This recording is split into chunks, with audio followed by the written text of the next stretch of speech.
সবাই কেমন আছো বন্ধুরা? আশা করছি সবাই খুব ভালো আছো। তো welcome back to my channel. আর এখন বাজে সকাল 10:30 বেজে গেছে। তো দেখো কী অবস্থা, এদিকে বাবু বসে বসে আঁকছে আর এদিকে আমি রান্নাঘরে চলে এসেছি, রান্না করতে হবে। তো সব গোছগাছ করে তার মধ্যে দেখো কী কাণ্ড ঘটিয়ে নিয়েছে।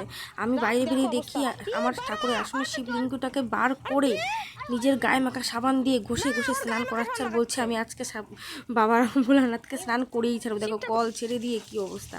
আর এদিকে আমি মাছ ভাজা বসিয়ে দিয়েছি। তার মধ্যে দুঃখের বিষয় মাছ ভাজতে ভাজতে আমার গ্যাস চলে গেছে। আর ভাগ্যিস আমার আছে কাঠের উনুন। তো কাঠের উনুনে দেখো আমি সব নাচপার করে নিয়ে বারান্দায় চলে এসেছি, যেহেতু রান্না তো করতে হবে, দুপুরবেলায় তো না খেয়ে থাকতে হবে সবাইকে। আর ওর বাবা আসবে ঠিক 1-1:30 দিকে খেতে, তো যার কারণে তাড়াহুড়ো করে করতে হয়েছিল। তো করেছিলাম কই মাছ দিয়ে আলু দিয়ে পাতলা ঝোল, জ্যান্ত মাছের ঝোল। কদিন আগেই বাবু শরীর খারাপ থেকে উঠেছে, তাই একটু আদা জিরে বাটা, একটু ধনে গুঁড়ো টুড়ো দিয়ে, মানে টমেটো মটম দিয়ে একটু পাতলা ঝোল করেছিলাম। আর সবথেকে বড় কথা হচ্ছে, তোমরা যারা নতুন আমার চ্যানেলে, প্লিজ আমাকে একটু সাপোর্ট করো, ঠিক আছে? তোমরা তো দেখে বুঝতেই পারছো আমার অবস্থাটা, সেইটা কী আর বলবো। তো প্লিজ একটু পাশে থাকো, সাবস্ক্রাইব করে দিয়ে। আমি অনেক আশা নিয়ে বন্ধুরা তোমাদের কাছে এসেছি। আমি অত ভালো ভিডিও করতে পারি না, হয়তো অনেকটা শিখে যাবো আস্তে আস্তে তোমাদের কাছ থেকে, ঠিক আছে? তো প্লিজ একটু সাবস্ক্রাইব করে দিও চ্যানেলটাকে। আর এইদিকে দেখো মাছ ঝোলটা ফুটে গেছে, মাছটাও দিয়ে দিয়েছি। আর কাঠের জালের রান্না কিন্তু টেস্টটাই অন্যরকম, তাই না? তবে হ্যাঁ, গরমকালে একটু কষ্ট হয় এই আর কি।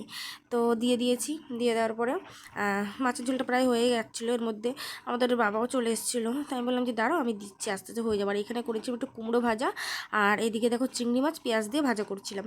তো সব কাজ টাজ করে এই যে পুজো দিয়ে নিয়েছি স্নান করে। আর বাসন মেজেতে যে দেখো বাসনগুলো গোছানো হয়নি, সেগুলো বিকালে গোছাবো। দেখো কতগুলো বাসন মেজেছি। আর কাঠের জালে রান্না করা মানে কালি কালি হয়ে যাওয়া।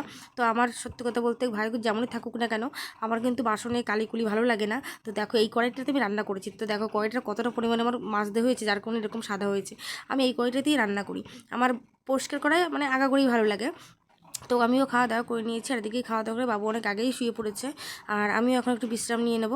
আর তারপরে যাব হচ্ছে তোমার বিকালবেলা ওর পড়া আছে, মানে ওকে পড়তে দিতে যেতে হবে।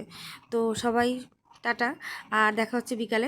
অবস্থাটা দেখো বিকাল হয়ে গেছে, আর ওর দাঁড়িয়ে দাঁড়িয়ে কাম দাঁড়িয়ে দাঁড়িয়ে আমার গাড়ি শরীরটা তো না, শরীর খারাপ থেকে ওর জন্য যেতে চায় না। তাড়াতাড়ি তাড়াতাড়ি চলো, খুব কান্না করছিল। চলো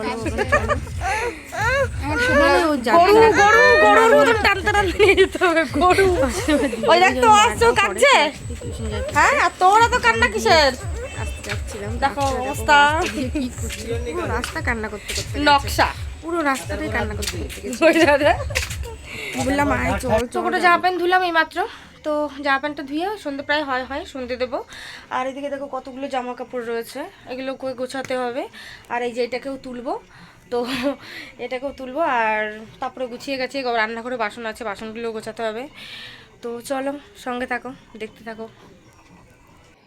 তো দেখো সব কাজ বাজ সেরে এই যে বসলাম। আর এইবার হচ্ছে এটা হচ্ছে আমার ডিউটি, এই যে সুই সুতো আর এই যে হেমের ব্লাউজ। আমি যেটুক টাইম সংসারে কাজ করে সন্ধ্যের সময় ফাঁকা পাই, আমি এই ব্লাউজটুকুই করি। হ্যাঁ, হাত খরচা যেটুক হয় নিজের। আর এদিকে দেখো জল খেটে চলে, ঠান্ডাটাও